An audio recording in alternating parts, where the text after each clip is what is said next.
আসসালামু আলাইকুম সুপ্রিয় দর্শক শ্রোতা, আপনাদের সেই বিধবা সংঘ জাতিসংঘ তৃতীয় পর্ব নিয়ে আজকে আপনাদের সামনে হাজির হচ্ছি। মাঝে অবশ্য একটা পোস্ট দিছিলাম, লাখ টাকার বাগান খাইল 1.5 টাকার ছাগলে।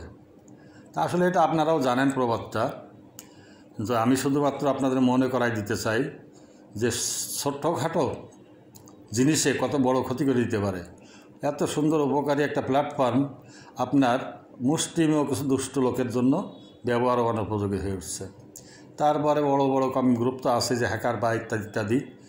এই দেখেন তার একটা উদাহরণ, বিশ্বে বহুবার অসংখ্যবার অনেক দেশে মহামারী হয়েছে, তো সারা বিশ্বব্যাপী একসঙ্গে এই করোনার মতো এত বড় মহামারী হয় নাই। যদিও ক্ষয়ক্ষতি অপেক্ষাকৃত কম হয়েছে বিজ্ঞানের চেষ্টায়, আল্লাহর দয়ায়, স্রষ্টার দয়ায়, তো তবুও একসঙ্গে এত বড় ইয়ার হয় নাই।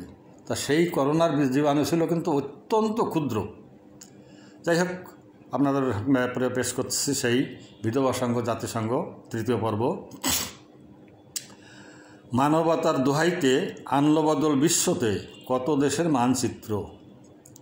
মানবতা সম্প্রীতি, ন্যায় নীতি ধর্মপ্রীতি, প্রয়োগ বেছে শত্রু মিত্র। মানবতা সম্প্রীতি, ন্যায় নীতি ধর্মপ্রীতি, প্রয়োগ বেছে শত্রু মিত্র। আত্মরক্ষার হাতিয়ার থাকবে কয়টা হাতে কার, তাও তাদের ইচ্ছাতে। মানে আপনার হাতে কয়টা, কার হাতে কয়টা অস্ত্র থাকবে বা হাতে আত্মরক্ষার জন্য কী থাকবে, সেটাও মোড়লদের ইচ্ছাতে হবে। বন্ধু হবে কখনকার, কে বাণিজ্যের অংশীদার, বেটে নিবে হিস্সাতে। বাড়িয়ে চলছে নিত্য ভয়ঙ্কর যত অস্ত্র যত, বাড়িয়ে চলছে নিত্য ভয়ঙ্কর অস্ত্র যত, বর্ষে গোদাম নিজেদের। আন্তর্জাতিক রীতি যা করে না তার পরোয়া, ওটা দুর্বল গরিবদের। নানা রকম কুটচালে থামাতে ব্যর্থ হলে নিষেধাজ্ঞা দেয় চাপায়। ভাইয়ে ভাইয়ে গোল বাঁধিয়ে বাতিল অস্ত্র দেয় গছিয়ে, মোটা করে কোষাগার। নিরাপত্তার দোহাই দিয়ে নিত্য যুজুর ভয় দেখিয়ে গেড়ে বসে আসন তার। তো এটা তো আপনারাও চোখে দেখছেন, আপনারা আমার থেকে কম জানেন বা কম বোঝেন তা মোটেই না। আর সোশ্যাল মিডিয়ার কল্যাণে বা বিভিন্ন রকম মিডিয়ার কল্যাণে আপনারা সারা বিশ্বের খবর আপনারা জানেন, আর ওটা বিশ্লেষণ করার মতো বিদ্যা বুদ্ধিও আপনাদের আছে। তো হয়তো অনেকে আমরা ওভারলুক করে যাই বা গুরুত্ব দেই না, খেয়াল করি না, বা এবং অনুভূতি শক্তিও বা দরদটাও বিভিন্ন লোক, ব্যক্তি বিশেষে, জাতি বিশেষে, গোষ্ঠী বিশেষে। তো মানবতার দোহাই দিয়ে বিশ্বে সত্যি কি মানচিত্রের বদল হয় নাই? এক দেশ ভেঙ্গে টুকরো টুকরো হয় নাই? এক জাতিকে ভেঙ্গে 2 ভাগ করা হয় নাই? এগুলো জোর করে চাপায় দেওয়া হয় নাই? সুতরাং এই কথাটাও সত্য না মিথ্যা আপনারা জানেন। তারপরে মানবতার দোহাই দিয়ে, ধর্মের দোহাই দিয়ে যে যুদ্ধ বিগ্রহ বা গোলমাল হয়, এটাও যদি মিত্র হয়, তার বেলায় কিন্তু এটা না।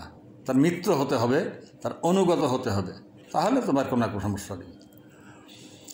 তারপর আত্মরক্ষার হাতিয়ার কার হাতে কয় টাকার, কার হাতে কয় টাকা, আত্মরক্ষার হাতিয়ার থাকবে হাতে কয় টাকার, তাও তাদের ইচ্ছাতে। আপনি আপনার দেশের নিরাপত্তার জন্য হাতিয়ার বানাবেন, অস্ত্র বানাবেন, পারবেন না বানাতে। তারা কিন্তু নিত্য নতুন বাড়ায় যাবে, আপডেট করবে, তাতে দোষ নেই। তো এই যে বিষয়টা, এটা কি আসলে যৌক্তিক? এটা কি মানবতা? এইটা কি আপনার সমতা, ন্যায় বিচার? তারপরে এক ভাইয়ে ভাইয়ে মানে প্রতিবেশী দেশের সাথে গোলমাল বাধাই দেবে একটা কুমন্ত্র দিয়ে। তারপর কি করবে, তোমার নিরাপত্তার জন্য আমি তোমার কাছে সাহায্য করব। তখন তাকে একেবারে জামাইয়া ধরে কুটুম্বর মতো জায়গা দেওয়া হয়, থাকতে দেওয়া হয়, খরচপাতি দেওয়া হয়। সে এসে দিব্যি নিরাপত্তার দোহাই দেশে বেরিয়ে বসলো, আর তার ধন সম্পদ, ব্যবসা বাণিজ্য তাদের চালাই গেল। তো সারা জীবনই এই মানবতার প্রবক্তারা সারা বিশ্বটাকে লুটে খাইছে, চুষে খাইছে বিভিন্ন সিস্টেমে, বিভিন্ন কায়দায়। আগে ছিল জবরদখল, উপনিবেশ, সেই সিস্টেমটা উঠে গেছে। এখন আছে অর্থনৈতিক উপনিবেশ। আর বিশেষ করে যখন এই অর্থনৈতিক উপনিবেশটা বানানোর কৌশলটা কীভাবে করা হয়, বিশ্বায়ন, বিশ্ব বাণিজ্য, উন্মুক্ত বাণিজ্য, এটা করে দরজা অবাধ করা হয়। এরপর সেই অর্থনৈতিক মানে চাপ সৃষ্টি করে প্রতিযোগিতায় এইভাবে করে আসতেছে তারা। আর আমরা কি করতেছি, আমাদের যথাসম্ভব যা কিছু আছে মেধা শ্রম সবই কম দামে বিক্রি করে দিচ্ছি, আমাদের কাঁচামাল বিক্রি করে দিচ্ছি, আবার তাদের কাছ থেকে কিনে নিতে হচ্ছে।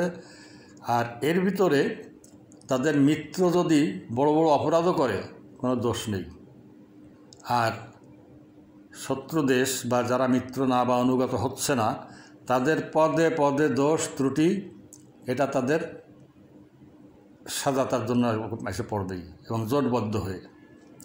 আপনি দেখেন এই বিশ্বমোড়লদের ইতিহাসগুলো আপনার দেখেন, আজ থেকে 150-200 বছর আগে, 100 বছর আগে তাদের উপনিবেশ দেশগুলোর উপরে কী পরিমাণ জুলুম, অত্যাচার, নির্যাতন, শোষণ হয়েছে, এটা আদিম যুগেও এরকম হয় নাই। কোনো নীতি নাই, কোনো কথা নাই। তাদের লুটে বাধা দিলে, শাসন শোষণে বাধা দিলে জুলুম অত্যাচার চলছে। আর আমি একটা জিনিস বুঝি না যে এই আমাদের জ্ঞান বুদ্ধি বা আমাদের চেতনার উদয় হবে কবে, আমরা কবে বড় হব, কবে স্বাবলম্বী হব, কবে আমরা একজনে মন্ত্র দিতেই পারে তার সুবিধার জন্য, আমি আমার ভাইয়ের পিছনে কেন লাগবো? পরামর্শ দিল, শুনলাম না। তো বিশ্বের সিংহভাগ লোক শাসিত হবে, শোষিত হবে, নির্যাতিত হবে, নিপীড়িত হবে মুষ্টিমেয় কিছু সংখ্যক লোকের দ্বারা। এটা আর কতকাল? সাধারণ মানুষ জোটবদ্ধ যদি হয়, 700 কোটি লোকের বিশ্বটাকে যে আগুনের বারুদের মতো একটা, বিশ্বটা যেন একটা বারুদের বল, আর তারা খেলছে আগুনের সাগরের উপরে, যে কোনো মুহূর্তে কারো হাতের থেকে ছিটকে পড়লেই শেষ।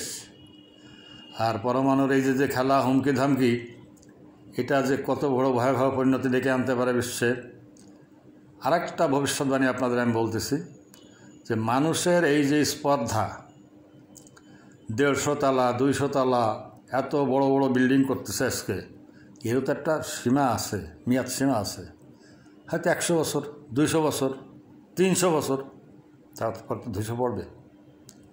যখন এর একটা টাওয়ার ধসে পড়বে, এই দুবাই যে কি টাওয়ার আছে, যা তারপরে আরও সব বিভিন্ন দেশে আছে বা হচ্ছে আরও, এর একটা ধসে পড়ে কী পরিমাণ ধ্বংসযজ্ঞ চালাতে পারে, হতে পারে। কি দরকার? তাদের তো জায়গার অভাব নাই।